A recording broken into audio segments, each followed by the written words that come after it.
कार्यक्रम के पुण्यार्जक हैं श्री कंवरलाल जी महावीर प्रसाद जी, पाटनी, मदनगंज, किशनगढ़, राजस्थान।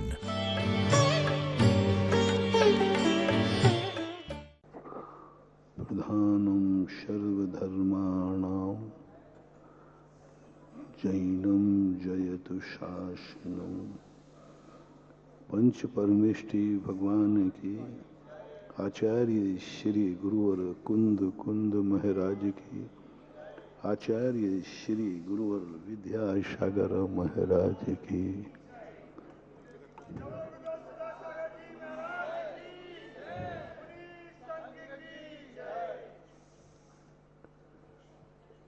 प्रसंग चल रहा है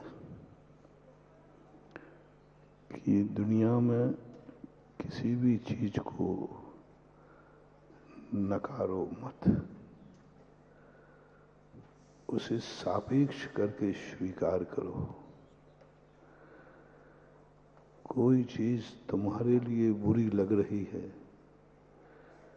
थोड़ा सोचो, वही चीज किसी को अच्छी भी लग रही है।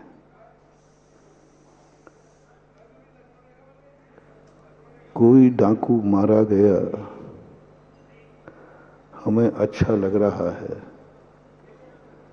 लेकिन उस डाकू की भी कोई माँ थी, उस माँ से पूछो, उसको बहुत बुरा लग रहा है। कोई भी संसार की वस्तु, जैनाचार्यों ने सबसे बड़ी खोज की है यही सापेक्षवाद की खोज, अर्पिता नर्पित वाली खोज, मुख्य और गौण वाली खोज, अस्थि और नास्ति वाली खोज, स्वचतुष्टय पर चतुष्टय वाली खोज। ये खोज मात्र जैन दर्शन की असाधारण खोज है। अनेकांतमयी वस्तु को सापेक्षवाद से एक और तो कह दिया कि अनेकांतमयी वस्तु है जो परस्पर में विरोधी है। जितने भी गुण होते परस्पर में विरोधी होते,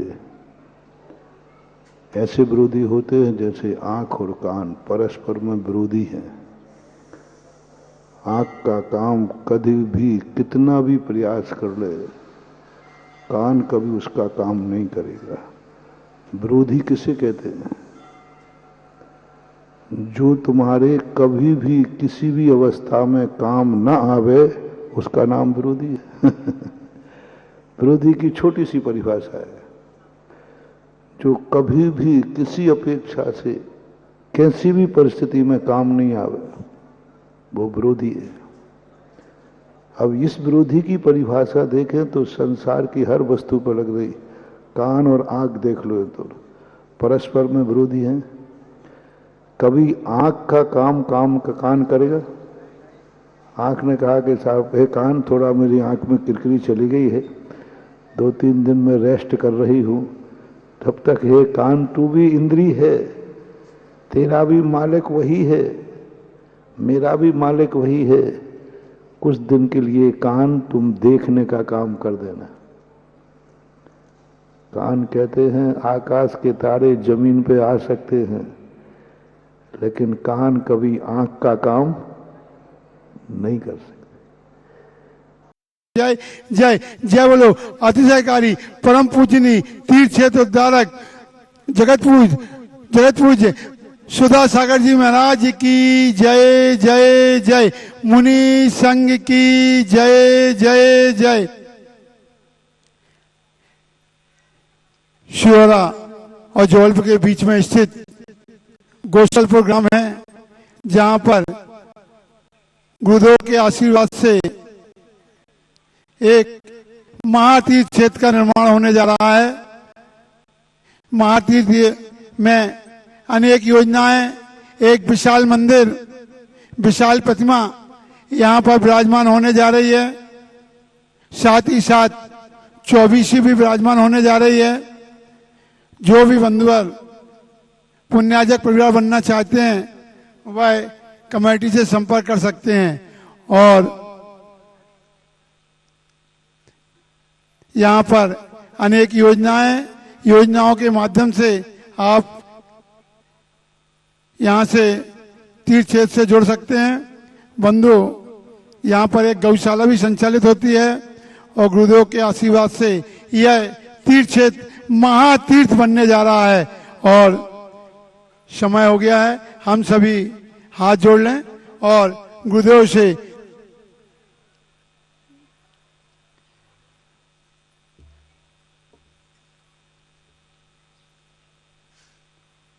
दिव्योदय तीर्थ क्षेत्र में गुरुदेव विराजमान है और गुरुदेव के आशीर्वाद से दिव्योदय तीर्थ क्षेत्र में अनेक योजनाएं यहाँ पर हैं। इन योजनाओं के माध्यम से आप पुण्यार्जक परिवार हो सकते हैं और अपना नाम लिखवा सकते हैं। यहाँ पर 1 लाख की राशि देकर आप यहाँ के संरक्षक सदस्य बन सकते हैं।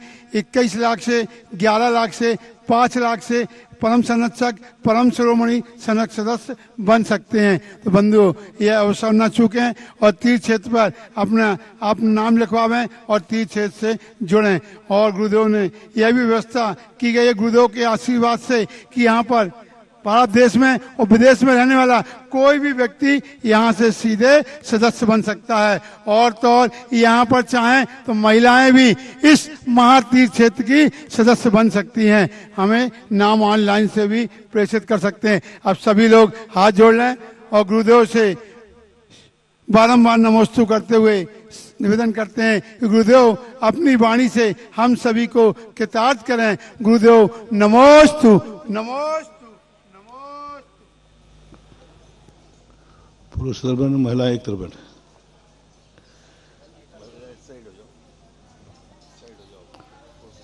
जय श्री ओम नमः सिद्धेभ्यः। जय श्री ओम नमः सिद्धेभ्यः। सर्वमंगल मांगल्यम सर्वकल्याण कारकम प्रधानम सर्वधर्माणां जैनं जयतु शासनं। जैनं जयतु शासनं। पंच परमेष्टि भगवान की, आचार्य श्री गुरुवर कुंद महाराज की, आचार्य श्री गुरुवर विद्यासागर महाराज की।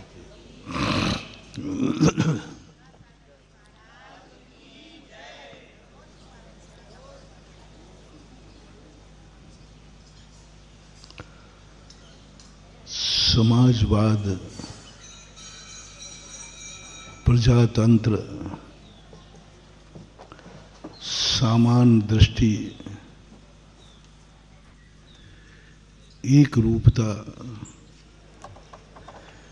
ये सारे के सारे जितने व्यवहार में अच्छे लगते हैं, सुनने में अच्छे लगते हैं,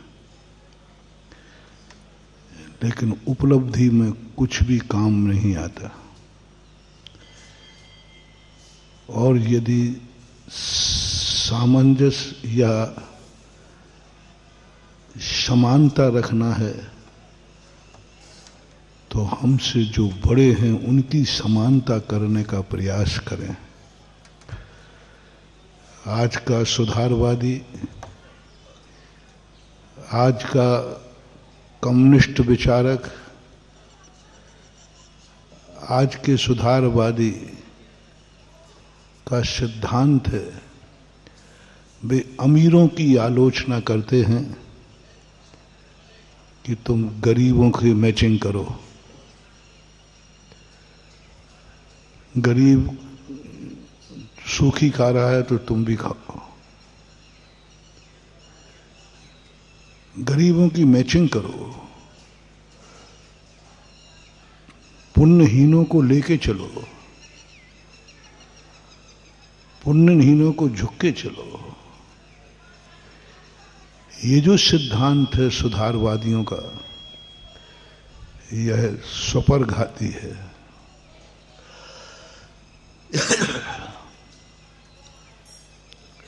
इसे जैन दर्शन ने अच्छा नहीं कहा। यदि हमें पीछे चलने वाले के अनुसार हमें अपनी गति को मंद करना पड़े तो पीछे वाले को तो शाम हो ही जाएगी, जो आगे वाला दिन में पहुंचने वाला था उसको भी राहत हो जाएगी। वो पीछे वाला तो इतना धीमे चल रहा है कि वो रात हो ही जाएगी, और आगे चलने वाला इतना स्पीड में था कि वो शाम तक पहुंच जाता। अब उसको कहा गया पीछे वाले को लेके चलो, तो पीछा वाला कहता है अब दो रास्ते बता रहा हूं, पीछे वाले की स्पीड बढ़ाना ठीक है कि आगे वाले की स्पीड घटाना ठीक है। दोनों को ना देखो, दोनों को साथ तो लेना है, अकेला नहीं, अकेला रहना नहीं, अकेला छोड़ना नहीं।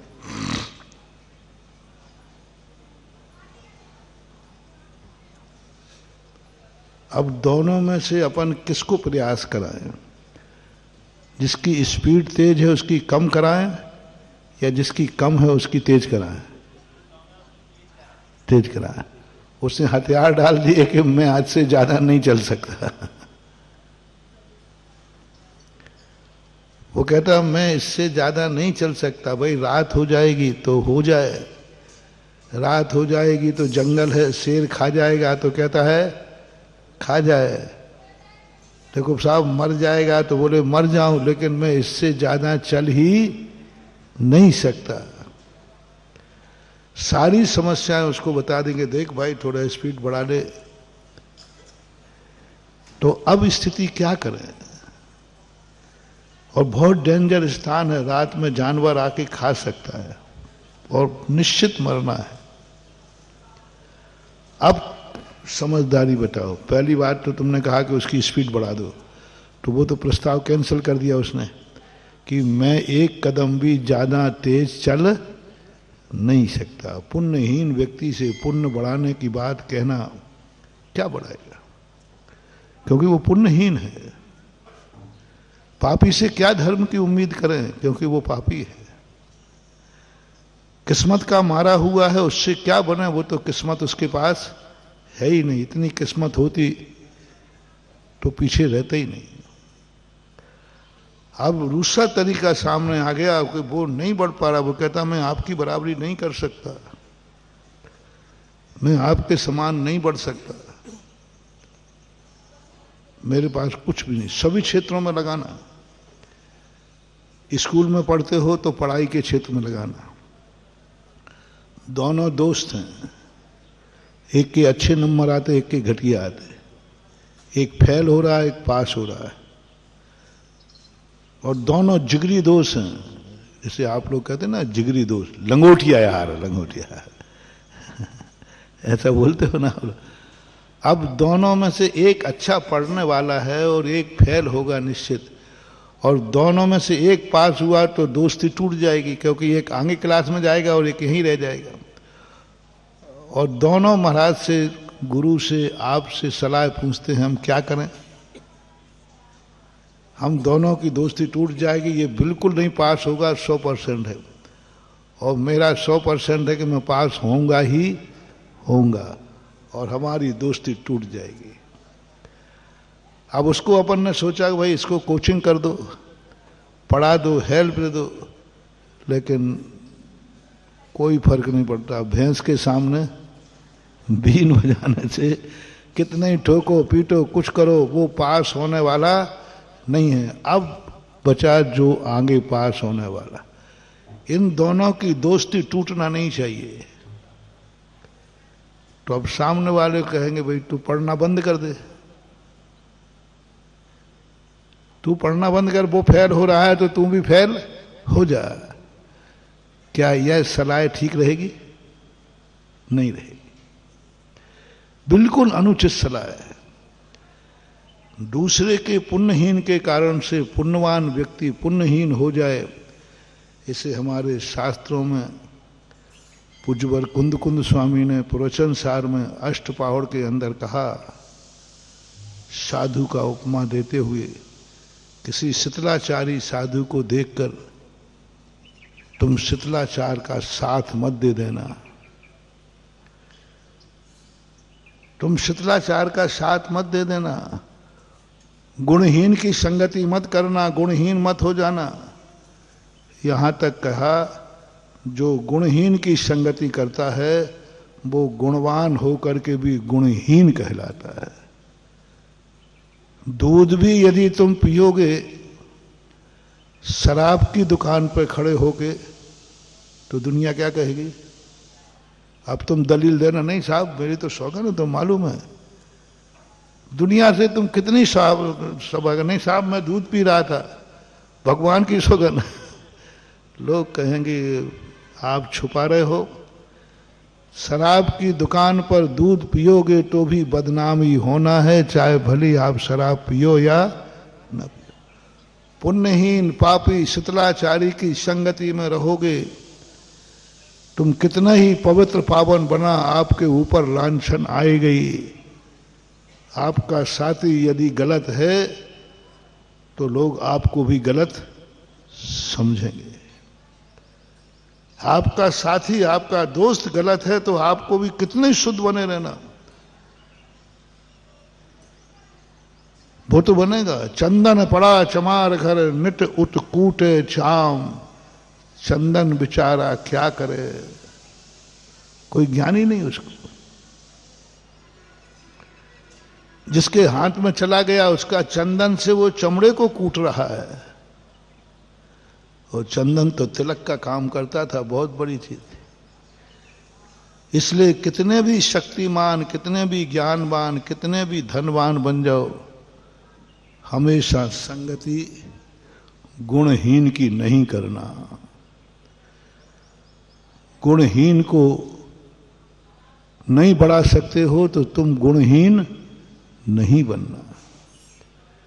ज्ञानवान व्यक्ति ज्ञानहीन की संगति ना करे, चारित्रवान व्यक्ति चारित्रहीन की संगति ना करे, धनवान कभी धनहीन की संगति ना करे, पुण्यवान कभी पुण्यवान की संगति ना करे, साधु कभी असाधु की संगति ना करे, सज्जन कभी दुर्जन की संगति ना करे, अच्छे इज्जत वाला व्यक्ति बेइज्जती वाले की संगति ना करे, अन्यथा उसके ऊपर भी छांटे आए बिना नहीं रहेंगे, आएगा ही आएगा।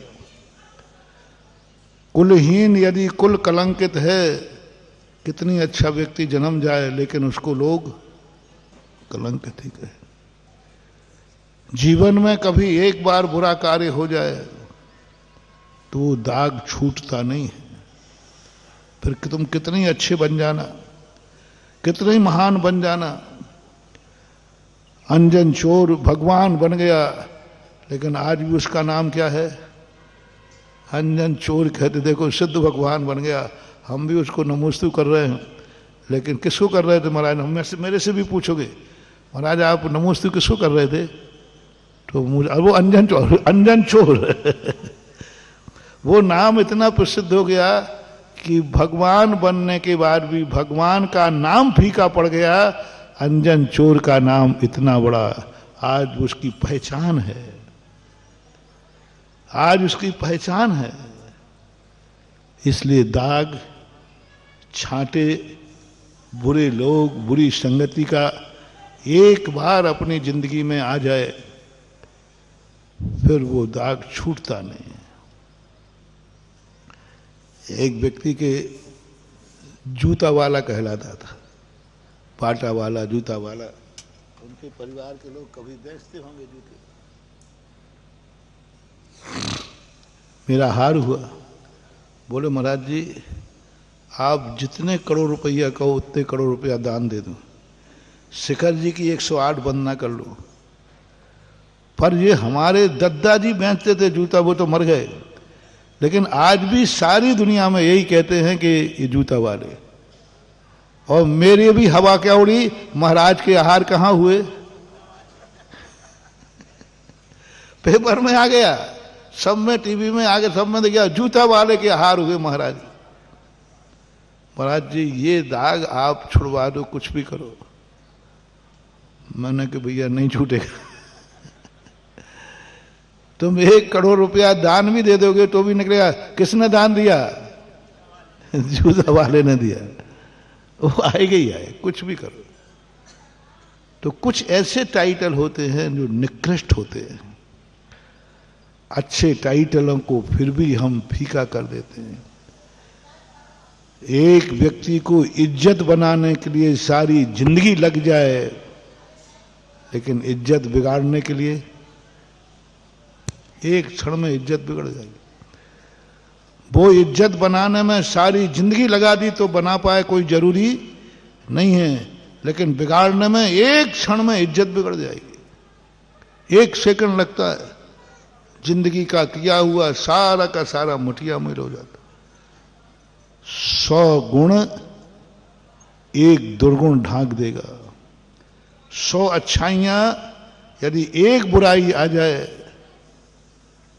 तो 100 अच्छाइयां भी होंगी तो भी वह अच्छे में इतनी ताकत नहीं है कि वो बुराई को ढांक दे। गुण में इतनी ताकत नहीं है कि वो अवगुणों को ढांक दे, लेकिन अवगुणों में, बुराइयों में जरूर ताकत है कि वो तुम्हारी अच्छाइयों को ढांक सकती है। क्या कोई कभी काले कपड़े को सफेद कर पाया? लेकिन सफेद कपड़े को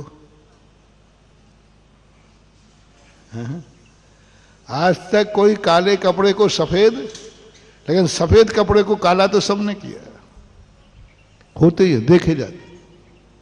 अच्छाइयों को तो बुराई में बदलते देखा है, और वो अच्छाइयों के दाग भी समाप्त हो गए, लेकिन बुराई का दाग एक बार आ जाता है जिंदगी में, उसको अच्छाई में नहीं बदल पाते। वो तो लग गया तो लग गया।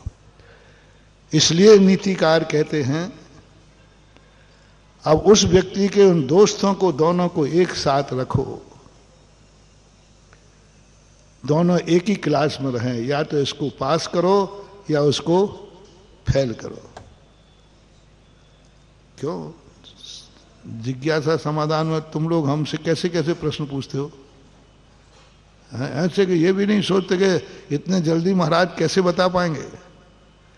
तो भी मैं बताता तो हूं। अब सुबह मैं तुमसे पूछ रहा हूं, दोनों की जोड़ी टूटना नहीं चाहिए। एक फेल निश्चित होगा और एक निश्चित पास होगा, दोनों एक क्लास में बने रहें, क्या उपाय है? फेल वाले ने तो हथियार डाल दिए, तुम कुछ भी करो, मैं पढ़ने वाला, उसकी बुद्धि नहीं है। अब दोनों को एक क्लास में रखना, दोनों दोस्त की दोस्ती टूटना नहीं चाहिए, क्योंकि अनन्य दोष हैं, दोस्त हैं, जन्म के दोस्त हैं। यूं मानो दोनों ट्विंस हैं पेट में से भी दोनों एक ही साथ इकट्ठे ही रहे, दोनों भाई हैं, ट्विंस जन्म हुआ। बहुत कठिन प्रश्न है। 2 दिन से इसी बात के प्रवचन की व्याख्या चल रही है, क्या उपाय कर सकते? अब मोह जागेगा, अब मोह जागेगा।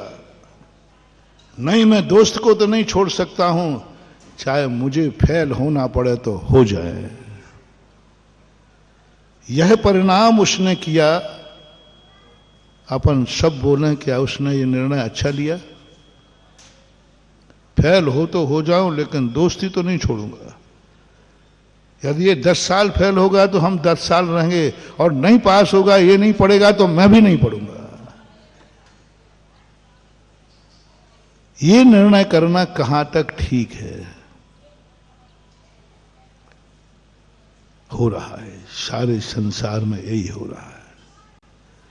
एक पेपर में आया, एक बच्चा कुएं में गिर गया खेत में, उसका बड़ा भाई ऊपर था। जैसे वो गिरा, उसने देखा मेरा भैया डूब रहा है, आओ देखा ना था, वो कूद गया, और वो भी तैर के नहीं जानता था। अब वो भी तैर के नहीं जान रहा था, वो भी डूबने लगा। लोगों ने पूछा, भाई क्यों टूटू? जब तैर के नहीं जानता, क्या करता मैं अपने भैया को डूबते हुए मरते देखता क्या? अब देखना उसका मुंह कैसा जाएगा, मैं क्या करता? मैं मरूं तो मर जाऊं, लेकिन अपने भैया को आंखों के सामने मरता हुआ नहीं देख सकता। अब वो चिल्ला रहा है बचाओ। बोले कूदा क्यों? बोले क्या करता, मैं अपने भाई को मरता हुआ नहीं देख सकता, इसलिए। इतने में उसका बाप आ गया। उसके दोनों बेटे डूब रहे थे और उसने देखा, वो भी कूद गया, और वो भी तैरना नहीं जानता था। अब वो भी डूबने लगा। लोगों ने कहा भैया तुम क्या कर रहे हो? बोले क्या करता, दो दो बेटों को मरते हुए देखता क्या? मैं नहीं देख सकता, इसलिए मैंने ये भी नहीं विचार किया कि मैं तैर के जानता हूं कि नहीं जानता हूं, बस मैं तो कूद गया और तीनों डूब करके मर गए। बोलो उनका राग एक दूसरे के प्रति था कि नहीं? चाहत थी कि नहीं? दोनों एक दूसरे को चाहते थे कि नहीं? तो दोनों ने चाह करके और तीनों मर गए, घर खत्म हो गया। बोलो फैसला कैसा रहा?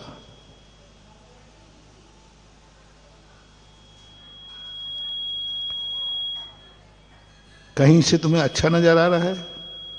दूर दूर से बताओ।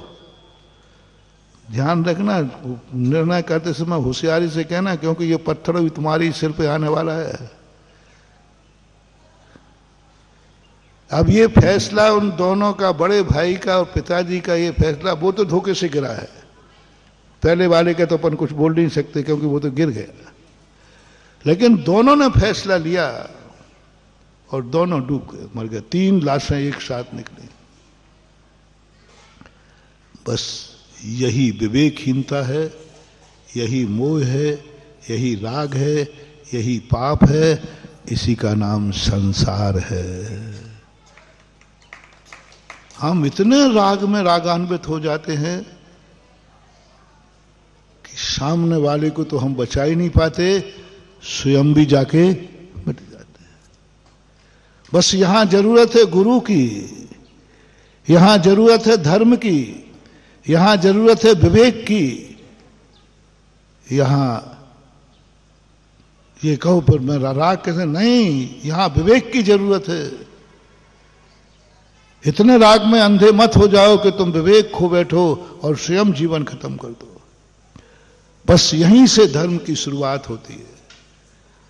जब लोग इतने अंधे हो जाते हैं, इतने राग में डूब जाते हैं कि सामने वाले को डूबता देखकर स्वयं डूब जाते हैं।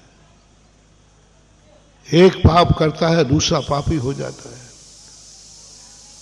एक झगड़ा करता है, उसके बदले में दूसरा भी झगड़ा कर लेता है। एक झगड़ा करता है और तुम लोग उस झगड़े के पक्ष में खड़े हो जाते हो। आपका बेटा झगड़ा करके आवे और सामने वाला सामने तुम्हारे बेटे को आरोप लगाता हुआ आवे, बोलो तुम किसके पक्ष में खड़े हो जाओगे? बेटे के पक्ष। ये भी जानने की चेष्टा नहीं करोगे कि गलती आखिर है किसकी। तुम्हें तो बस मोह जागेगा, तुम बेटे के पक्ष में खड़े हो जाओगे, 4 लोग खड़े हो जाएंगे, सब खड़े हो जाएंगे। ये जानने का प्रयास ही नहीं करोगे आखिर कहीं ऐसा तो नहीं कि हमारे बेटे ने गलती की हो। उस समय तुम्हारा मोह जागेगा, कुछ नहीं बेटे ने 100 गलती की है, तो तुम बेटे के पक्ष में खड़े हो जाओगे। बस यही तुम्हारी बहुत बड़ी मूर्खता है। आज तुम्हारे घरों में यही हो रहा है। आज तुम्हारे परिवार में यही हो रहा है। आज तुम्हारे घर में जो झगड़े होते हैं, तुम्हारे घर में कोई बहू से झगड़ा हो रहा है तो बहू के पीहर वाले किसका पक्ष लेंगे? चाहे 100% गलती किसकी है, 100%। जानने सुनने का सवाल ही नहीं है। कोई सुनने को तैयार नहीं। पीहर में ना मां सुनेगी ना पिता सुनेंगे। वो तो कहेगा मेरी बिटिया को ये दुख दे रहे हैं।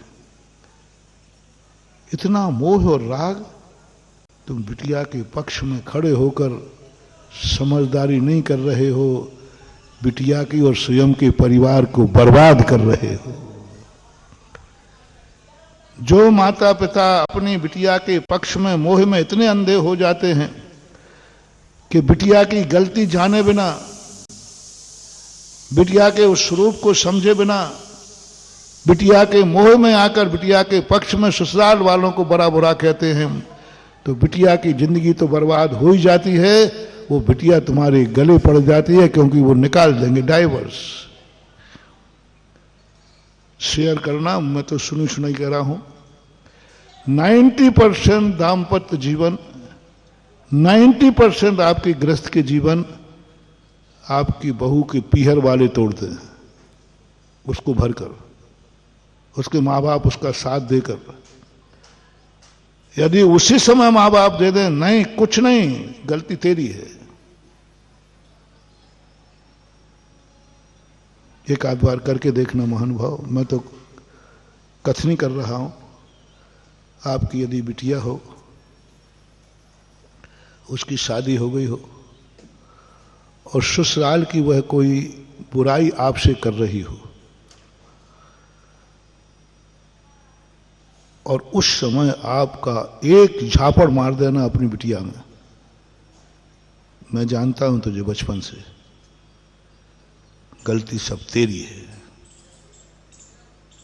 और सारे ससुराल वालों के सामने और डांट देना। ससुराल वाले कुछ कहेंगे, तुम्हारे कुंवर साहब भी कहेंगे, नहीं नहीं आप ऐसा मत डांटो, इसकी गलती नहीं है, गलती हमारी मां की है। तुम कहते कुंवर साहब बिल्कुल नहीं हो सकती, सासू मां की गलती हो ही नहीं सकती, क्योंकि वो भी सासू मां है, मैं भी किसी की सासू मां हूं। वो भी सासू मां है, मैं भी, उसकी गलती हो ही नहीं सकती, सारी गलती छोरी की है, छोरी की है।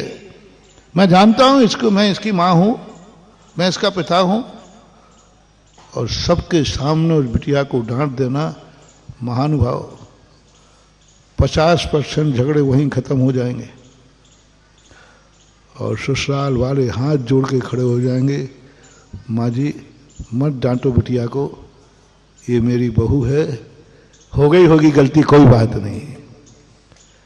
अक्सर कर बिटिया अपने माँ को, पिता को अपने ससुराल की बुराई कष्ट सुनाते हैं, तो 90% माता पिता क्या करते हैं? बिटिया को डांटते हैं क्या? उसका पक्ष लेंगे, उसको शाबाशी देंगे, उससे अच्छा बेटी ये बात है, ए बेटी दबना मत, ध्यान रखना, दबना नहीं। सासू 2 सुनाए तो तू 4 सुनाना, दबना नहीं, मैं हूं, चिंता नहीं करना, मैं हूं। बाप कहेगा चिंता मत करना, डरना मत, मैं कोर्ट में खड़ा कर दूंगा, तेरे ससुर को सासू को कोर्ट में खड़ा कर दूंगा, और यदि कुंवर साहब बोले तो उनको भी कोर्ट में खड़ा कर दूंगा। मुझे शेयर करना, क्या 90% परिवार वाले यही बेटी से कहते हैं कि नहीं? मेरा उनसे बहुत अच्छी तरह से कहना है, मैं तुम्हारा गुरु हूं, तुम्हारी बिटिया का भी गुरु हूं, तुम्हारे कुंवर साहब का भी गुरु हूं, तुम्हारे पूरे दोनों कुलों का गुरु हूं, दोनों जैन हो, दोनों जैन होने के नाते मैं गुरु बन रहा हूं। मेरी सलाह कभी दोनों परिवारों के अहित के लिए तो होगी नहीं, इतना तो विश्वास है कि नहीं? एक बार एक करके देखना, 100% नहीं कहूंगा, लेकिन 50% घर उजड़ने से बच जाएंगे। हर व्यक्ति अपने आप को डांटे, अपने आप को डांटे, अपनों को डांटे, बिटिया को डांटे। उधर ससुराल के पक्ष का ससुर बहू को ना डांटे, अपने बेटे को झापड़ लगाए। देखना, मैं बहुत बढ़िया, मैंने गृहस्थी चलाई तो नहीं है, लेकिन चलवा के अच्छी बता दूंगा तुम्हें। मास्टर हूं इस मामले में, क्योंकि जरूरी थोड़ी है कि गृहस्थी को जानना चाहिए, शास्त्रों की नीतियां हैं। यदि दोनों में गड़बड़ी हो रही है, बेटा बहू में, तो बेटी के बहू माँ बाप बेटी को झापड़ लगाएं, उसकी गलतियां निकालें। उधर लड़के के माँ बाप बहू की तरफ कुछ नहीं, सबसे पहले एक झापड़ बेटे पे लगाएं, उसकी गलती, तेरी गलती है। नहीं पापा गलती मेरी नहीं है, हो ही नहीं सकती, वो उसकी गलती है। सारी गलती तेरी है। तो दोनों बाप अपने अपने बेटों को पीटना शुरू कर दें, संसार के झगड़े 50% खत्म हो जाएंगे। लड़के का बाप किसको पीट रहा है? लड़की का बाप किसको पीट रहा है? दोनों को। आप तमाशा देखना, देखना तमाशा। माहौल जितना कषाय में बढ़ रहा था उतना ही प्रेम में बदल जाएगा। हो उल्टा रहा है। लड़की का बाप लड़के को डांट रहा है और लड़के का बाप लड़की को। पराये को डांटोगे तो राग द्वेष बढ़ेंगे, कषाय बढ़ेंगी। अपनी गलती मानो, अपनों की गलती मानो, बस। बहुत मोटिवेशन। जब भी कोई तुमसे गलती हो जाए, जब से किसी से गलती हो जाए, बस एक मोटिवेशन ले लो, हमारी गलती है, अपनी गलती है या अपनों की गलती है। बस दूसरे की और दूसरों की गलती हो ही नहीं सकती। सब मेरी गलती है, मेरों की गलती है, दूसरे की नहीं। कुछ तो नहीं साहब, 100% मेरी गलती है, मेरों की गलती है। ऐसे दुश्मन जो बन रहे हो ना, तीर्थंकर और गणधर बन जाओगे। सीता रावण का गणधर बनेगी। शास्त्रों में एक कथा आई है, रावण सीता का बैर तो तुम्हें मालूम ही है, 16 भाव से था, इस भाव का ही। और आगे देखना, दोनों, रावण तीर्थंकर बनेगा और सीता का जीव गणधर बनेगा एक साथ। किस बल पर? जब तक वे एक दूसरे को दोषी ठहराते रहे। 16 भाव की कहानी है ये। पूज्य रविशरण आचार्य पद्म पुराण। 16 भाव की कहानी है। एक दूसरे पर आरोप लगाते रहे और उनके जो साथी थे, लक्ष्मण आदि भी पूर्व भाव के साथी थे, सब एक दूसरे पर आरोप लगाते रहे। इसके कारण ऐसा हुआ है, इसके कारण ऐसा हुआ है। वो कहते हैं तेरे कारण से ऐसा हुआ, वो कहता है तेरे कारण से ऐसा हुआ, तेरा तेरा तेरा। 16 भाव तक ये बैर चल रहा। बड़ी गजब की कहानी है। रविशरण आचार्य पद्म पुराण में जैन दर्शन के अनुसार बता रहा हूं। ये चारों की चौकड़ी जो है ना, राम लखन सीता और रावण, ये 16 भाव से चल रहा है। ये जो कहानी जैन दर्शन के अनुसार 16 भाव से चल रही है। मात्र इसलिए कि चारों एक दूसरे पे आरोप लगाते, तुम्हारे कारण से ऐसा हो रहा है। वो कहता है तुम्हारे पास ये चलता रहा। देखना, टनाटन जादूगर। 16वां भाव। सीता सम्यक दर्शन को प्राप्त हो गई, आरिका बन गई। जैन दर्शन के अनुसार पृथ्वीमती आरिका के पास दीक्षा ले ली अग्नि परीक्षा के बाद। और दीक्षा लेने के बाद जो उसको तत्व दृष्टि प्राप्त हुई, 33 दिन की शल्लेखना की। और 33 दिन की शल्लेखना करने के बाद जो देव हुई, जो नीति में आज तुम्हें प्रवचन में दे रहा हूं, सीता के मन में भाव आया, ओहो 16 भाव तक बैर भाव। मात इतनी सी बात के कारण कि तेरी गलती है, वो कहता तेरी गलती, बस इतने से कारण, कुछ नहीं। झगड़ा यहीं से शुरू होता है और वो झगड़ा इतना बढ़ जाता है कि एक दूसरे के प्राणों के प्यासे हो जाते। बस तेरे मेरे, बस मेरी गलती हो ही नहीं सकती, मैं गलती कर ही नहीं सकता, मेरी कुछ भी गलती नहीं, सारी गलती तेरी है। लक्ष्मण कहता है मेरे भैया से गलती हो ही नहीं सकती, सवाल ही नहीं उठता, सब गलती तेरी है, तेरे भाई की है। बोलो संसार यही है ना? सारा संसार एक ही बात कह रहा, नहीं मेरे से गलती नहीं, मेरों से गलती नहीं। तेरी गलती है और तेरे बालों की गलती है।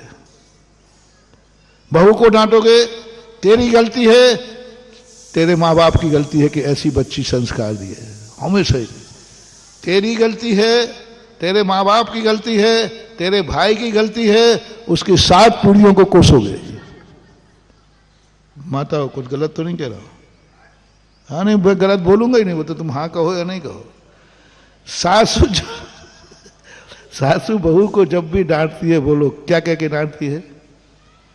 सारी गलती तेरी, तेरे माँ बाप की, तेरे माँ बाप ने ऐसे संस्कार दिए, बस वहीं से आग लगती है। आग लगने का सुनो रे कारणों, सारा जगत जानो, कैसे आग लगती है। तेरी गलती, तेरे बाप की गलती। बहू कहती बस अब माँ बाप तक मत जाना। मेरे भाई तक। नारी के पास सबसे बड़ा एक गुण होता है, तुम में नहीं है वो गुण। वो अपने माँ बाप की, वो भाई की बुराई नहीं सुन सकती, और नहीं हो तो आज ही करके देख लेना। उस दिन का उपवास मेरे से ले लेना। उसके सामने उसके पीहर की बुराई, माँ बाप की, भाई की बुराई करके देखना, थोड़ा नहीं सुन सकेगी। और कभी तुम्हारी पत्नी तुम्हारे सामने तुम्हारे भाई की और माँ बाप की बुराई करे तो तुम सुन लोगे। तुम सुनोगे। वो पत्नी तुम्हारी बुराई करती है, तुम्हारे पापा ऐसे हैं, तुम्हारी मम्मी ऐसी है, तुम्हारा भाई पट्टा सुनता रहता है, और वो ही तुम उसके सामने करो, तेरी मम्मी ऐसी थी, तेरे पापा ऐसे, तेरा भाई ऐसा। देख लो कमाल क्या होता है। तो ये जो दुर्गुण है, बस वहीं से आग लगना शुरू होती है। जो मैं मोटिवेशन दे रहा हूं रवि सीता जी के विचारों का। सीता जी कहती है क्यों ये 16 भाव निकल गए? 16 भाव पहले का झगड़ा, 16 भाव पहले की बात, पुरानी बातें क्यों आ रही हैं अभी तक? 16 भाव में बैर खत्म नहीं हो रहा है। 16 भाव तक सबसे बड़ा बैर था रावण के परिवार का और श्री राम के परिवार का। 16 भाव सबसे बड़ा बैर माना जाता है पारसनाथ का और कमठ का, वो 10 भाव का है। लेकिन ये जो बैर बता रहा हूं ये कितने भाव का है? हाँ, ये 16 भाव तक बराबर यही बैर है। जो घटना अभी घटी है बस यही चारों के चारों रहे। एक दूसरे का निमित्त बनाया, एक दूसरे पे आरोप किया, एक दूसरे ने मर्डर किया। जिस भी योनि में गए वो चारों यही करते थे। तो विदेही को एक मन में जाया कि ये तो बहुत हो गया, तूने ऐसा किया, तूने ऐसा किया, तूने ऐसा किया, मैंने कुछ नहीं किया, सब तूने किया। उसने समूषण में जाकर उपदेश सुना होगा श्रीमंदर भगवान का, नीति जागी होगी, अवध ज्ञानी है, प्रतीन्द्र है। ओहो, थोड़ा पलट के देखता हूं, तूने ऐसा किया, मैंने कुछ किया ही नहीं, अब पलट दो, तूने कुछ नहीं किया, सब मैंने ही किया है। तेरी कोई गलती है ही नहीं, सब मेरी गलती है। और पहले क्या कह रही थी? मेरी कोई गलती नहीं, सब तेरी गलती है। बैर बंध रहा था। बस ये भाव लेकर सीता पहुंच गई नरकों में। सीता पहुंच गई रावण, हे रावण, हे लंकेश, मुझे माफ कर दे, मेरे कारण से तेरा अपयश हुआ, मेरे कारण से तेरी मौत हुई, मेरे कारण निमित्त मैं बनी। रावण कहता है क्या बात कर रहे हो, तुम्हारी क्या गलती थी?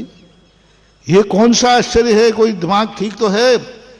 रावण कहता है सीते तुम्हारी कोई गलती नहीं थी, सारी गलती मेरे पापी मन की थी। अब ऐसा केस लाओ अदालत में। रावण जैसे पहले सीता को पहल करना पड़े, रावण ने पहल नहीं की, सीता ने कहा नहीं सारी गलती मेरी है। देवता कहते हैं, ब्रह्मांड कांप गया, सारे देवता कहते हैं सीता तुम्हारी गलती। आपसे पूछ रहा हूं, बताओ भैया, हमसे पूछ लो, बताओ सीता की कहां गलती थी? कोई कोई गलती सवाल ही नहीं होता, उसकी तो कंचित मात्र भी गलती नहीं थी। लेकिन सीता क्या बोल रही है, सब गलती, क्या बोला, ओहो सब गलती मेरी है, ना मैं इतनी सुंदर होती ना तेरी नियत खराब, सब गलती मेरी है, मेरे निमित्त में रावण पिघल गया नरकों में। रावण का हृदय जो इतना कठोर था, 16 भाव से कठोर था। क्या बोल रहे हो आप? हाँ रावण, गलती मेरी है, मैं निमित्त बनी, मेरे निमित्त के कारण से तेरे परिणाम बिगड़े। तो अपने बहनोई के पक्ष में लड़ने आया था, ना मैं दिखती ना तेरा परिणाम बिगड़ता, मेरे कारण से तेरे परिणाम बिगड़े, ये सारा अनर्थ तेरे मेरे कारण हुआ। रावण कहता है नहीं, अब तुम्हारी भाषा बदल गई तो हमारी भी भाषा बदल गई, सब गलती मेरी है। रावण पश्चाताप कर रहा है, सब गलती मेरी है, सब मेरी पापी मन की है, सब इतना अंतर। और जब दोनों, सोचो कभी ऐसा हो तो, ऐसा केस कहीं का हो तो मैं मजिस्ट्रेट बनने को तैयार हूं। कैसा केस होगा? दोनों फरियादी अदालत में पहुंच गए, बोले मजिस्ट्रेट साहब कान खोल के सुन लो, पहले सारी गलती मेरी है, यदि इसको सजा मिल गई तो ध्यान रखना तुम्हारी कुर्सी हिला दूंगा, सजा मुझे मिलना चाहिए। दूसरा कहता मजिस्ट्रेट साहब इसकी बातों में मत आना, इसकी बातों में मत आ जाना, इसको सजा मत दे देना, सारी गलती मेरी है, यदि तुमने इसको दे दी तो आपको भी मैं इसी के साथ जेल भिजवा दूंगा, गलती मेरी है, मुझे सजा दी जाए। और दूसरा कह रहा है गलती मेरी है, सजा मुझे दी जाए। अदालत में यदि ऐसा केस आ जाए तो क्या मजा आए? बस बस गुरु की अदालत ऐसी ही होना चाहिए, धर्म की अदालत में ऐसे ही केस ले जाओ, यही तो है, इसी का नाम तो तप है। दोनों कह रहे गलती मेरी है, सामने वाले की कुछ नहीं है, वो कह रहा मेरी गलती है, इसी का नाम तो प्रायश्चित है, इसी का नाम तपस्या है। तेरी गलती है, वो कहता तेरी गलती है, इसको बोलते सजा।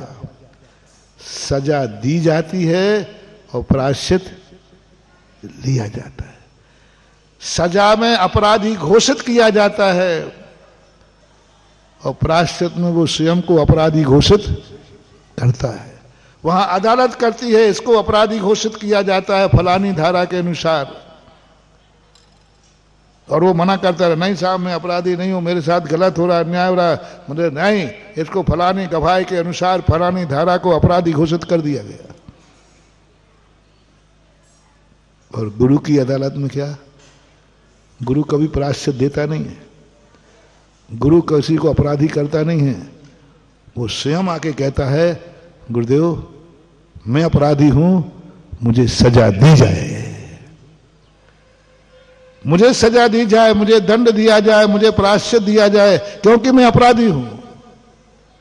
जब जब तुम्हें स्वयं को अपराधी घोषित करने की भाव आवे, मोटिवेशन, जब जब तुम्हें अपने आप को अपराधी घोषित करने का भाव आवे, जब तब तुम्हें अपने मुंह से सजा मांगने का भाव आवे, समझ लेना तुम बहुत महान हो, बहुत जल्दी भगवान बनने वाले हो। मेरी गलती, मेरा प्रायश्चित, मुझे सजा मिले, बस समझ लेना अच्छे दिन शुरू होने वाले। जब जब तुम्हारी कोई गलती नहीं है, गलती होने पर नहीं कह रहा हूं, गलती है तब तो कहना ही है। यदि तुम्हारी गलती है तो सीधा स्वीकार करो, गुरु पार, गुरु मेरी गलती है, मैं अपराधी हूं, मुझे सजा दी जाए, तो तुम्हारा आसन भव। और यदि तुम्हारी गलती नहीं भी है, फिर भी तुम गलती के सामने खड़े हो जाते हो, उसके बावजूद भी तुम्हारे अच्छे दिन शुरू हो जाएंगे। बहुत बड़ी चीज, इसलिए ये बहुत बड़ी, हमारे अंजना के जीवन में यही चरित्र आया। अंजना के ऊपर इतना संकट आया, उसने एक ही बात कही, मुझे संकट का कोई गम नहीं है, मुझे ये जानना है कि मैंने अपराध क्या किया है। अपराध जानो और अपने आप को घोषित करो। और जैसे ही सीता ने ये कहा कि अपराधन मैं हूं, अपराध मेरा है, मुझे क्षमा करो लंकेश, उधर लंकेश कहता है कि गलती मेरी है, सीता तुम मुझे क्षमा करो। उसी समय आकाश से पुष्टि होती है, आकाशवाणी होती है, जाओ, ऐसा द्वेष नहीं देखा और ऐसा प्रेम नहीं देखा, जाओ इस प्रेम का तरीका दुनिया जानेगी। रावण सीता जैसे दुश्मन नहीं और रावण सीता जैसे मित्र नहीं, एक तीर्थंकर बनेगा, एक गंधर्व बनेगा। कितनी सी बात पर मेरी और मेरों की गलती है, तेरी और तेरों की गलती हो ही नहीं सकती। आज से तुम अपने घर में शुरू करोगे। मेरे भक्तों से, मेरे प्रवचन ध्यान रखना, भक्तों को रहते हैं, हाँ, दुश्मन लोगों से हमें कोई लेना देना नहीं, हाँ, क्योंकि हमारी कमाई है ये प्रवचन। तो अपनी कमाई किसको देते हो, पड़ोसी को कि अपने बेटों को? तो हमारे भक्तों के लिए है प्रवचन। हमारे भक्तों के घरों को स्वर्ग बनाना है। बस आज से तुम्हारे घर में यही शुरू कर देना मियां बीबी से। आज से तुम ये कहना शुरू करना, सब गलती मेरी है और मेरे परिवार की है। महाराज जी, आपके भक्ति हैं कि भक्तन भी हैं आपकी? नहीं, भक्तने भी हैं, भक्तने भी हैं। तुमसे भी मेरा कहना है, नहीं तो एक पक्षी मामला बिगड़ जाएगा। पति कहे पत्नी से, सारी गलती मेरी है, मेरे परिवार की है। मेरी भक्तनों से कहना है, तुम एक सब नियम ले लो।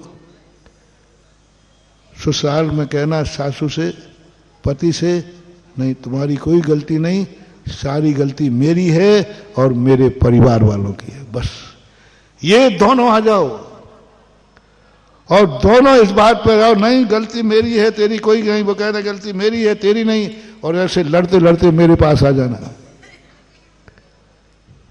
ऐसी पंचायत का फैसला मैं लिखूंगा। सोचो कभी ऐसा हो तो कैसी होगी वो दुनिया, कैसी होगी वो दुनिया।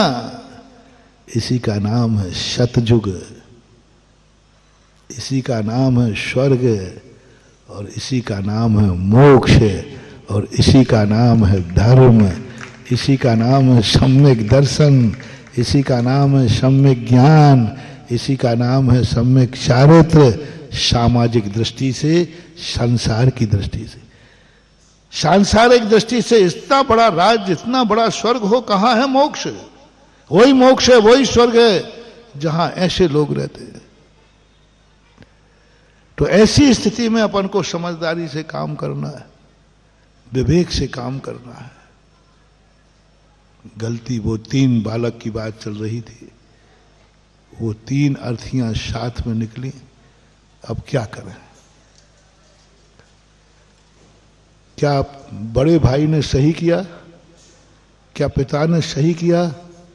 नहीं।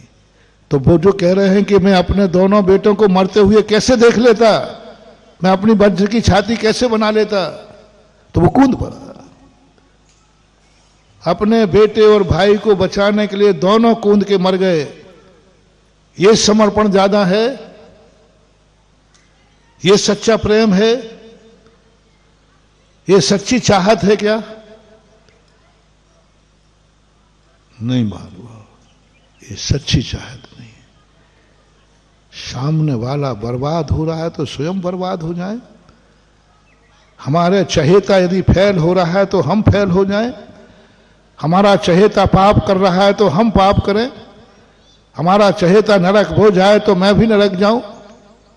हमारा चहेता शराब पीवे तो मैं भी पीऊं। मैं क्या करूं? आजकल होता है, आप लोग करते हो, हम क्या करें महाराज जी, हमारी मेजॉरिटी ऐसी है। महिलाएं 100 बार बोलती है, महाराज रात्रि भोजन में मुझे करना मन। क्यों? वो खाते हैं। अरे वो खाते तो खाने दो ना। अब महाराज जी ऐसा थोड़ी होता है कि वो अकेले खावे और हम नहीं खावे। अब वो सब खाते हैं, सब घर में सब लोग खाते हैं तो मुझे खाना पड़ता है, और हमारे श्रीमान खुद खाते हैं। तो मैंने कहा उनको खाना है तो कोई बात नहीं। हमारा जी ऐसा होता है क्या? ऐसा होता है क्या?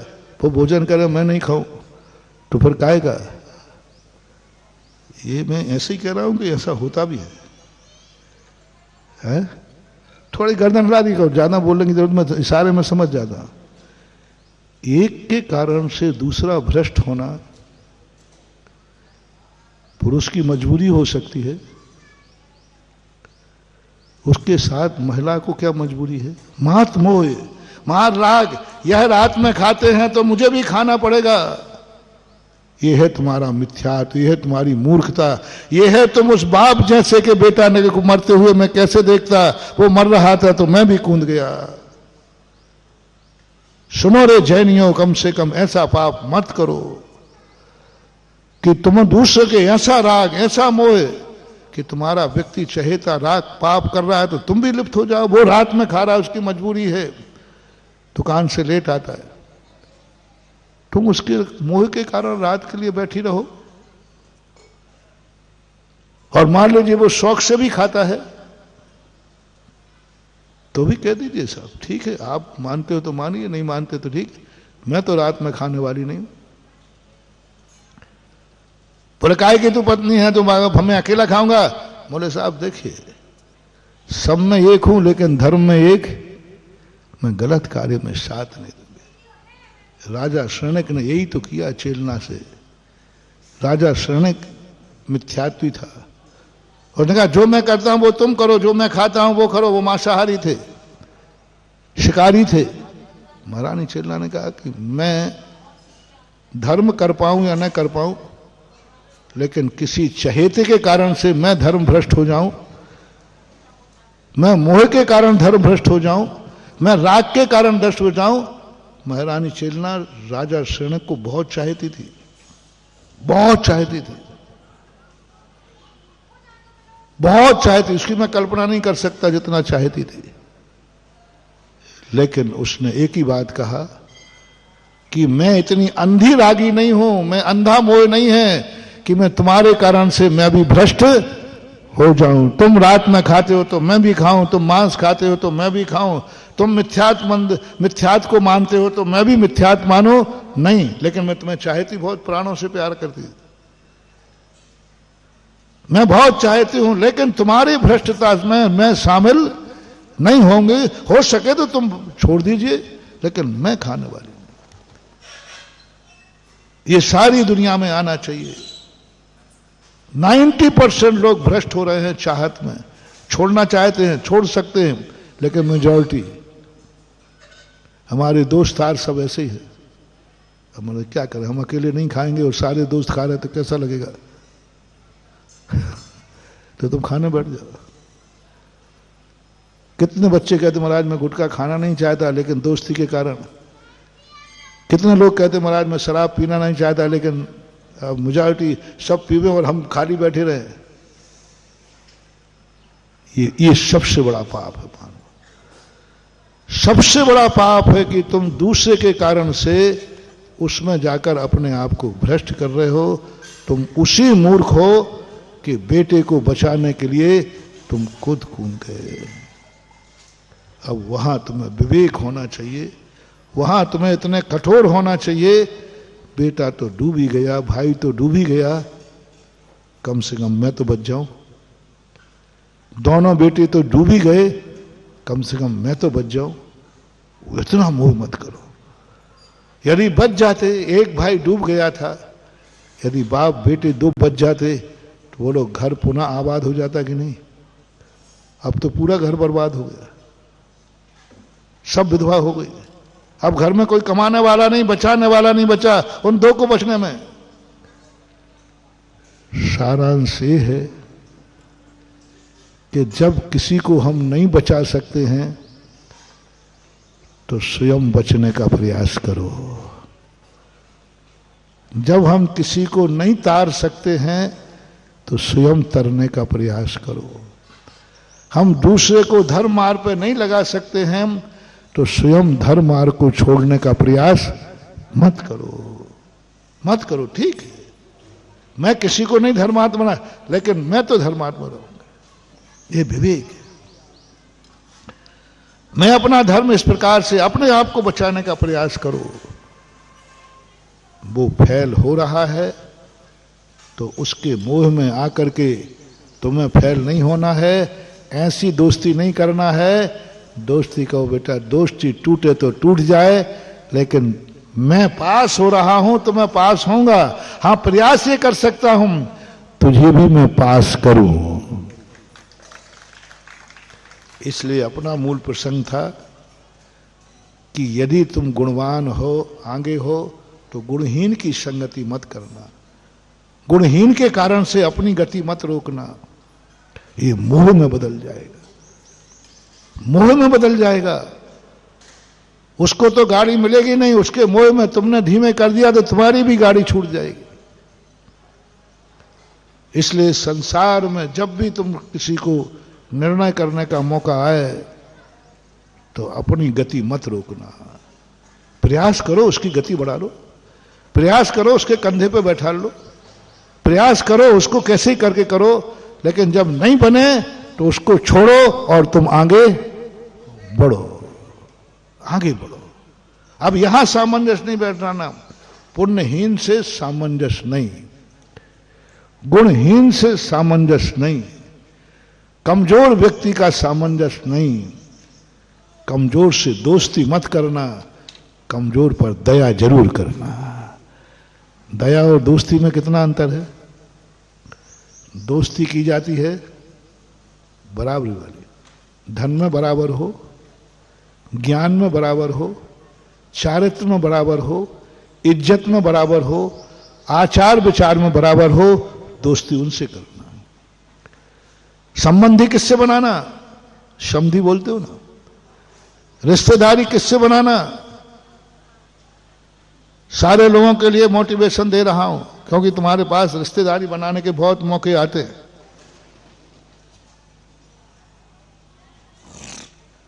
अपने रिश्तेदारी बनाने के मौके आते, बच्चों की शादी विवाह होते हैं। लो, मैं संबंध बनाने की बात नहीं कर रहा हूं, बनाना ही है तो अपने बराबरी वाले से बनाना, दोनों का कुल एक हो।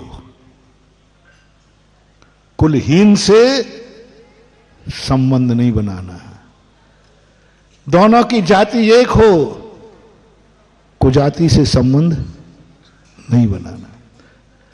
दोनों का धर्म एक हो, दोनों परिवार के आचार और विचार एक हो, दोनों परिवार का आचार विचार एक हो, दोनों परिवारों का धर्म एक हो, दोनों परिवारों का भगवान एक हो, दोनों परिवारों का गुरु एक हो, दोनों परिवारों का नमोकार मंत्र एक हो। जाओ, बनाओ संबंध, मैं आशीर्वाद देता हूं, तुम्हारा संबंध खुशी रहे। हालांकि मुझे संबंध का आशीर्वाद देना नहीं चाहिए, मुझे किसी अदालत के झगड़ों का निपटारा करना नहीं चाहिए, लेकिन मैंने कहा ना, ऐसा निर्णय अदालत करना पड़े तो मैं फैसला लिखूंगा जहां दोनों अपने अपने आप को अपराधी कह रहे हैं, दोनों लोग एक साथ कह रहे हैं, नहीं मैं अपराधी, मैं अपराधी, मैं अपराधी।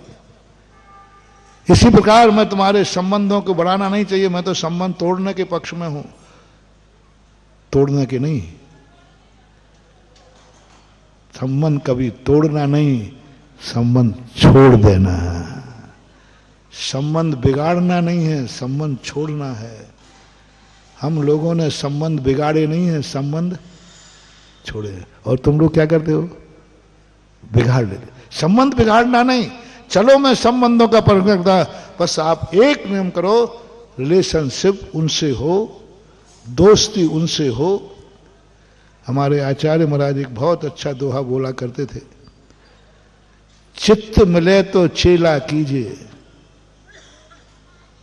चित्त मिले तो चेला कीजिए, वित्त मिले तो मेला, साधु मिले तो संगति कीजिए, नहीं तो रहे अकेला। कितनी बड़ी बात कह दी। चित्त मिले तो चेला किसको बनाना? जहां एक विचार हो, एक आचार हो, एक लक्ष्य हो, एक सोच हो, साथी बनाओ।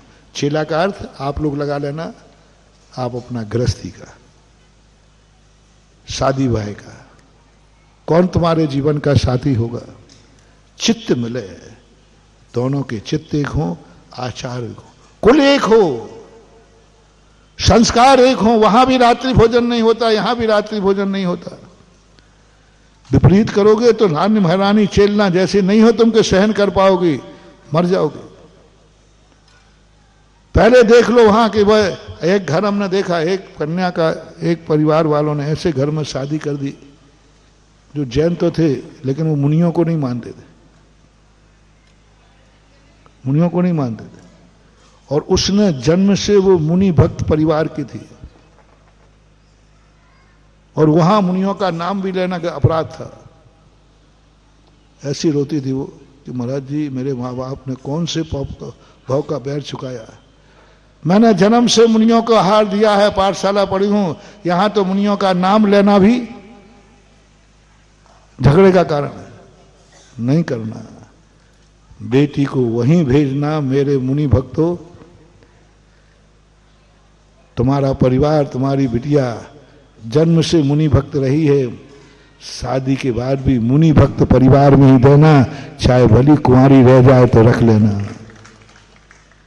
विजाति में विधर्मी में नहीं देना। एक विचार, एक आचार हो। चित्त मिले तो चेला कीजिए, वित्त मिले तो मेला, साधु मिले तो संगति कीजिए, नहीं तो रहे अकेला। सज्जन पुरुष मिल जाए तो संगति करो खूब।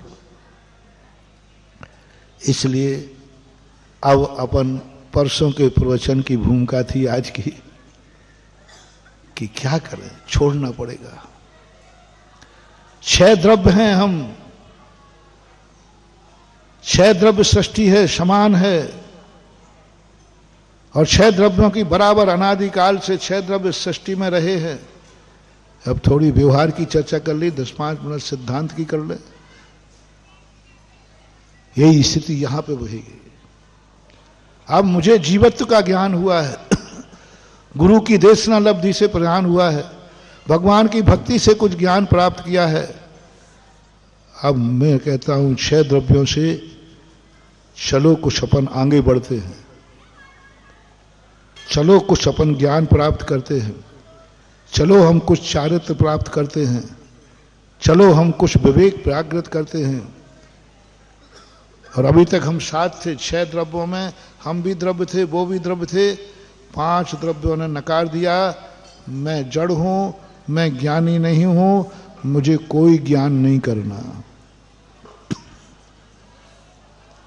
कोई ज्ञान नहीं करना। अब उसमें से तुम्हें अलग होना है। कैसे होता है सम्यक दर्शन?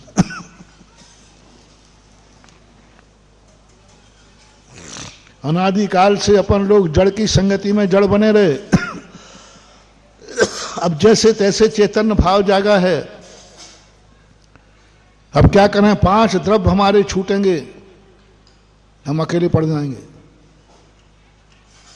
और 5 द्रव्यों से अलग होना, विरोध लेना हिम्मत की बात है, तुम अकेले पड़ जाओगे।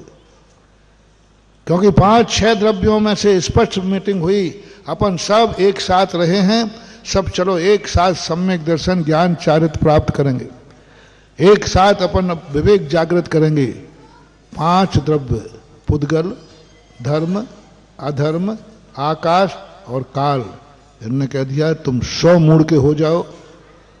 मैं तो अचेतन था, अचेतन ही रहेंगे, मूर्ख था, मूर्ख ही रहेंगे, जड़ थे, जड़ ही रहेंगे।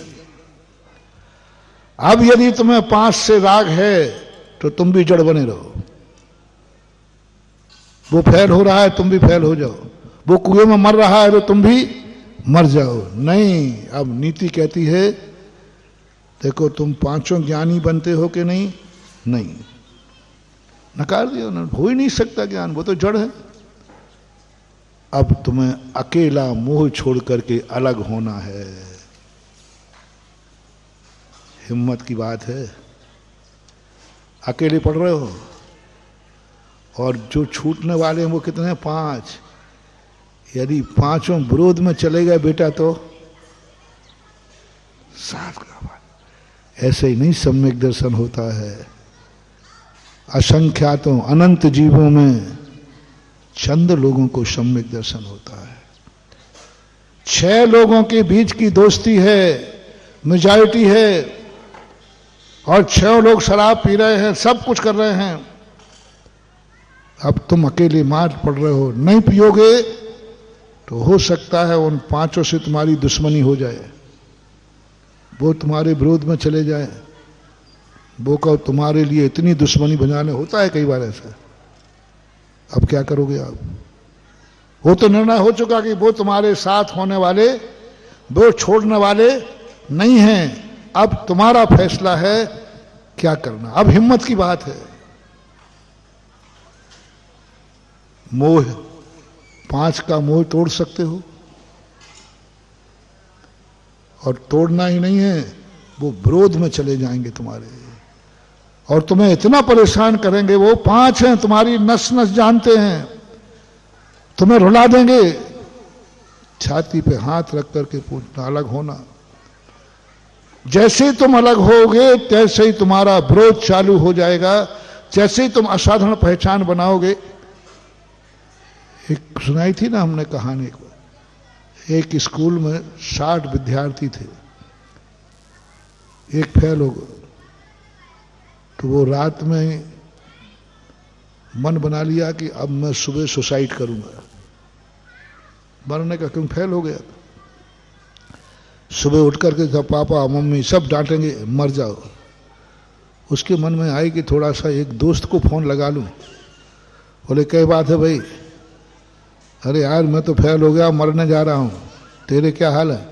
बोले मैं फेल हो गया, रुक मैं भी आ रहा हूं। वो आ गया। बोले यार अब देखो दोनों मरने के लिए जा रहे थे। वो कहते यार रुको, तीसरे को तो लगाऊं फोन, उससे क्या हाल है। तीसरा बार तैयारी कर रहा था। बोले क्यों भाई क्या बात है? बोले ये बात है। बोले मैं भी मरने आ रहा हूं, रुक। अब 3 हो गए। अब तीनों ने प्रस्ताव बदल दिया। अब करते करते 60 विद्यार्थियों में से 59 फेल थे, 59। अब 59 फेल ने सबने प्रस्ताव बदल दिया। बोले अब टी पार्टी होगी। बोले पहले उसका पता करो ये पास कौन हुआ है। ये पास कौन हुआ, इसकी इतनी हिम्मत, इसकी इतनी हिम्मत कि हम 59 फेल हुए, ये पास क्यों हुआ। ये भी फेल हो जाता तो कम से कम ये तो कहते थे कि पेपर आउट ऑफ कोर्स। लेकिन इसने पास हो करते तो मेरी नाक कटवा दी सबकी। क्योंकि यदि हम कहेंगे आउट ऑफ कोर्स तो मम्मी पापा कहेंगे वो कैसे पास हुआ। अब 59 लोग में से सब अलग अलग कहां जा रहे थे? सुसाइड करने। और अब कहां जा रहे हैं? T party. अब गोट मनेंगे और अब बहिष्कार होगा उसका कि तू पास हुआ क्यों।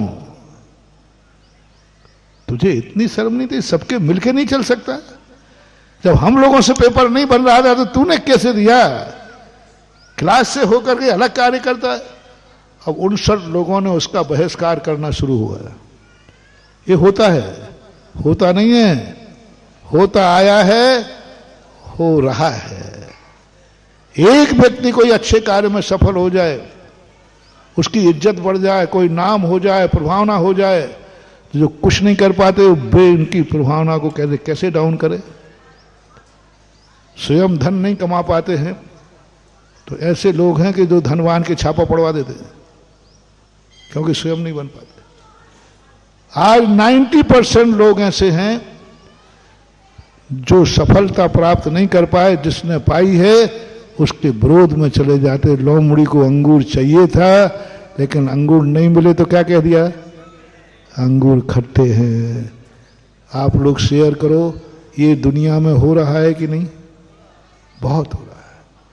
बहुत खतरनाक चीज मान पाओ, बहुत खतरनाक। उन 59 लोगों से मेरा कहना है तुम बहुत बड़ी गलती कर रहे हो जो पास होने वाले से ईर्ष्या कर रहे हो। पास होने वाले का बहिष्कार कर रहे हो, पास होने वाले का विरोध कर रहे हो, पास होने वाले के प्रति तुम्हें कसाय जाग रही है। बहुत बड़ी गलती कर रहे हो, बहुत बड़ी गलती कर रहे हो।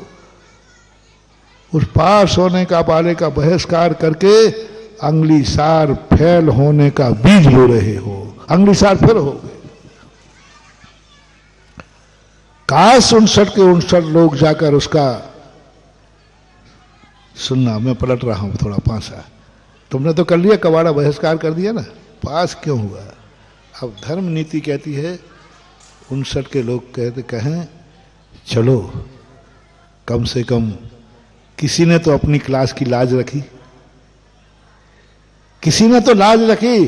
चलो अपन 59 लोग उसका सम्मान करते हैं और सम्मान करके उसको जय जनन करते। भैया धन है तो ऐसा पेपर हम 59 नहीं कर पाए, तूने कर लिया, मेरा साथी है। मुझे गर्व है कि मेरे दोस्तों में एक दोस्त ऐसा है जो काम मैं नहीं कर पाया, मेरे दोस्त नहीं कर, मैं उसका सम्मान करता हूं। यदि ये नीति तुम अपना लोगे तो मैं 59 लोगों से कहता हूं अगले साल तुम्हारे हाथ में भी पास की मार्कशीट होगी, गारंटेड है। अगली साल मार्कशीट होगी। मात्र में कुछ नहीं करना है।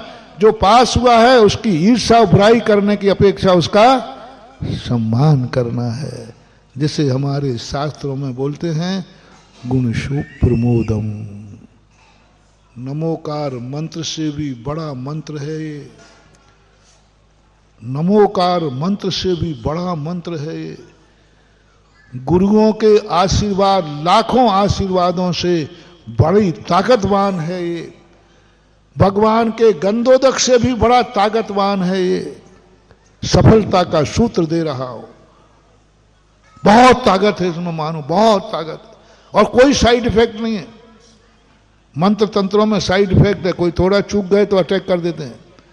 लेकिन जो मंत्र मैं दे रहा हूं, देख दूसरों की बढ़ती को कभी ना ईर्षा, बस इतना सा छोड़ना, कुछ नहीं करना। मैं बढ़ने का प्रयास करूंगा, लेकिन नहीं बढ़ पाया तो जो आगे बढ़ रहा है उससे ईर्षा भाव नहीं करूंगा। एक बस बहुत छोटा सा है, नहीं। मैं धनवान बनना चाहता था, नहीं बन पाया। मैं पास होना चाहता था, नहीं हो पाया। मैं ज्ञानी बनना चाहता था, नहीं कर पाया। मैं प्रभावना करना चाहता था, नहीं कर पाया। मैं दुनिया में नाम कमाना चाहता, नहीं कमा पाया। कोई बात नहीं, कोई बात नहीं। बस तुम इतना कर लो, जिसकी इज्जत हो रही, प्रभावना हो रही, उससे हम कभी ईर्षा नहीं करेंगे। और थोड़ा चमत्कार दिखाऊं? ईर्षा तो करना ही नहीं, उसको जय जिनेंद्र कर लेना। और जल्दी तो एक सम्मान और कर देना।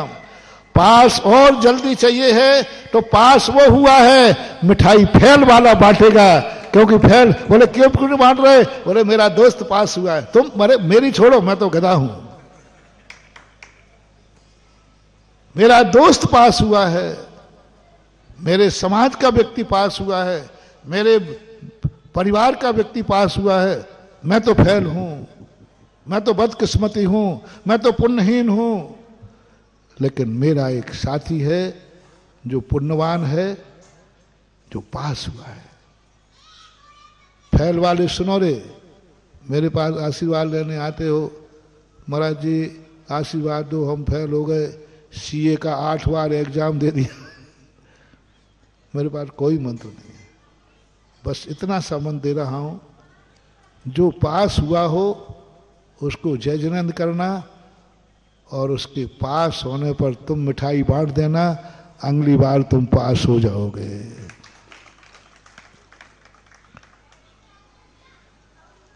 मैंने एक बार कहा था, आप बहुत गरीब हैं, बहुत दुखी हैं,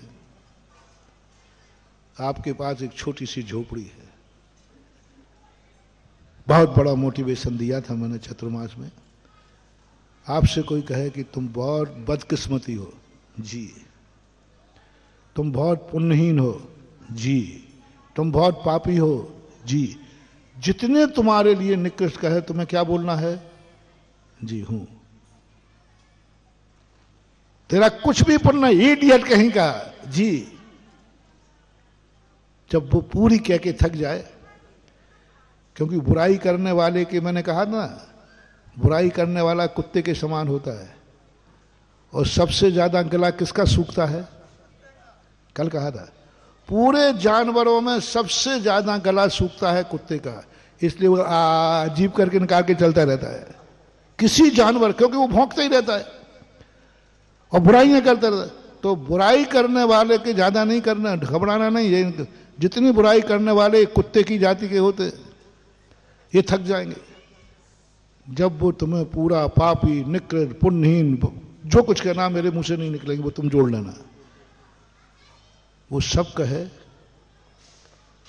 तो कहना भैया और कोई शब्द बचा हो तो बोल दो।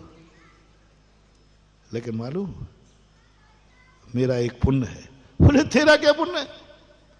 मेरा एक पुण्य है, मैं बहुत पुण्यात्मा हूं। बोले क्या पुण्य है तेरा? झोपड़ी में रहता है, खाने को नहीं। बस इतना सा कहना है, मैं तो भाग्यहीन हूं, मैं तो पुण्यहीन हूं, लेकिन मेरा एक भाग्य है कि मेरे पड़ोस में एक पुण्यवान रहता है जिसकी हवेली है। ये मेरा पुण्य है कि मेरे पड़ोस में एक पुण्यवान रहता है। मैं हवेली की पड़ोस का गरीब हूं। मैं अमीर आदमी का पड़ोसी हूं, मैं ज्ञानवान का पड़ोसी हूं, मैं डाकू हूं, लेकिन मेरा गुरु साधु है, मैं साधु का चेला हूं, मैं डाकू हूं। बात खत्म है। क्या बात है महानुभाव, क्या बात है। इतना सा आपने कहा, मैं तो पुण्यहीन हूं, लेकिन मालूम मैं एक पुण्यवान के पड़ोस में, मेरा पड़ोसी पुण्यवान है।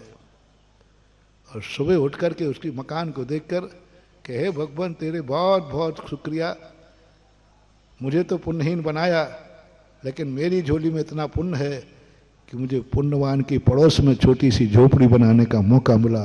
उसको सगुन बना लेना बस। जब भी सेठ जी निकले तुम जय जिनेंद्र करना। हो भाग्य है कि मेरे पुण्यवान के दर्शन हुए, हो सके तो जय जिनेंद्र कर लेना। 1 साल करना है। इस दिवाली पर जो तुम्हारी दुर्दशा हुई है ना, तुम गुणवान को, धनवान को देख के ईर्ष्या करते हो, जलते हो। तुम गुणवान को देखकर प्रमोद भाव लाओ। अगली दिवाली के दिन तुम्हारे यहां लक्ष्मी बरसेगी। अगली दिवाली तुम्हारी, उसके सामने तुम देखकर दंग रह जाओगे कि तुम्हारे अच्छे दिन शुरू हो गए। क्योंकि तुमने जिसको देख करके तुम खुश होते हो, वही तुम्हारा भविष्य है। मोटिवेशन। जिसको देखकर तुम जलते हो, वही तुम्हारा अंधकार है, वही तुम्हारा पतन है। सबसे बड़ा अशुभ है मोटिवेशन। जब भी किसी व्यक्ति को देख करके तुम्हें जलन हो जाए, समझ लेना हमारे अब बुरे दिन आने वाले हैं। कोई ज्योतिष दिखाने की जरूरत नहीं, कोई हाथ माथ दिखाने की जरूरत नहीं। मैंने तुम्हें थर्मामीटर दे दिया। जब जब तुम्हारे मन में ये भाव आए और जब जब तुम्हें कोई लगे कि इस व्यक्ति का भविष्य कैसा है, आपके बेटे का, आपके पड़ोसी कोई का, तो बस ये देख लेना ये किसी को देखकर जल रहा है।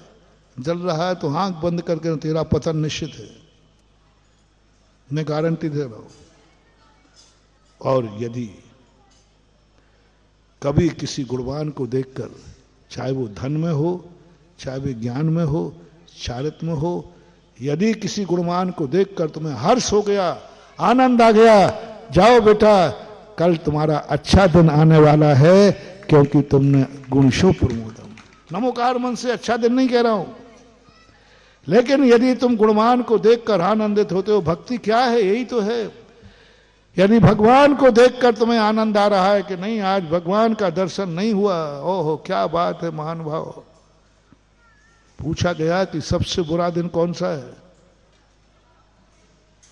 कोई मर जाए तो बोले नहीं, ये तो लगा रहता है। लुट जाओ तो नहीं, कोई लगा रहता है। घर में कोई गमी हो जाए नहीं। सम्यक दृष्टि कहता है मेरा सबसे अशुभ दिन वह है जिस दिन मैं भगवान का अभिषेक नहीं कर पाऊं। भगवान का दर्शन नहीं मिले, पहले के लोगों की चाहत देखो, भगवान का दर्शन नहीं मिले तो उपवास कर लेते थे।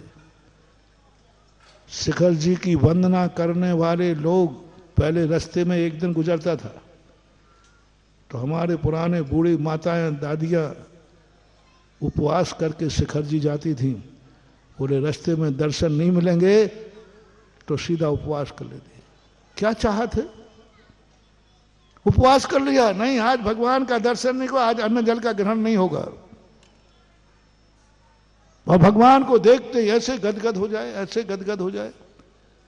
चलती गाड़ी पर मान स्तंभ दिख जाए, कटनी में शिखर दिख जाए तो रो, अरे दिख गया दिख गया दिख गया दिख गया दिख गया दिख गया। तुम भगवान को देख करके आओ, भाग्य मेरो उदय आयो दरस प्रभु। जैसे ही तुम्हारा आनंद आए निश्चित समझना कल तुम भगवान बनोगे। गुरु को देखकर भाव आ जाए, जाओ गुरु बनोगे। धनवान को देखकर धन आनंद आ जाए, जाओ धनवान बनोगे।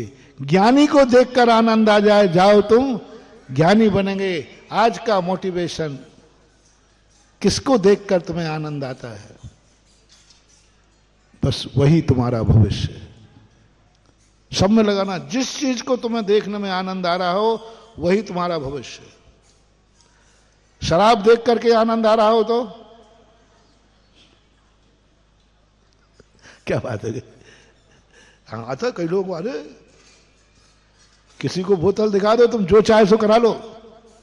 समझ लेना तुम्हारा भविष्य है कि तुम एक शराबी बाप की गोदी में जन्मोगे, क्योंकि तुमने कभी शराब को देखकर आनंद मनाया था, जुआ को देखकर आनंद मनाया, जुआड़ी के यहां जन्मोगे। पाप को देखकर आनंद मनाया, पाप में जाके जन्मोगे। जिसको भी चेक कर तुम आनंद मनाओ। बस एक मोटिवेशन आज का मंत्र लेके जाओ, जिस जिस चीज को तुम्हारा देखकर आनंद आ रहा हो वही तुम्हारा भविष्य है, वही तुम्हें भविष्य में मिलने वाला है। अब देख लो तुम्हें किसको देख के आनंद आ रहा है। और दूसरा मोटिवेशन हमने दिया कि जब हमें किसी ग्रुप में से निकल करके अलग बनना है और वो नकार दिया कि हम पास नहीं होंगे, तो मोह तोड़ना है। 59 फेल हो रहे हैं, अब तुम पास होना है कि फेल रहना है? फेल रहोगे टी पार्टी में शामिल हो जाओगे, फेल रहोगे कोई तुम्हारा बहिष्कार नहीं करेगा। 60 हो और 59 फेल हो रहे हो और तुम अकेले पास हो रहे हो, तो हिम्मत करो। 59 लोग तुम्हारी क्या दशा करेंगे? अब इतनी हिम्मत तुम में हो कि वे 59 लोग तुम्हारे विरोधी होंगे, 59 लोग तुमसे ईर्ष्या करेंगे। क्या उनका विरोध सहन करने की हिम्मत हो तो पास होना, नहीं तो पेपर आता हो भी तो नहीं देना। पूछना ना, क्यों रे तेरे से आ रहा है कि नहीं आ रहा? नहीं आ रहा तो ले मैं भी नहीं देता। तू भी साथ में फेल हो जाना। इस कार्यक्रम के पुण्यार्जक थे श्री कंवरलाल जी महावीर प्रसाद जी, पाटनी, मदनगंज, किशनगढ़, राजस्थान।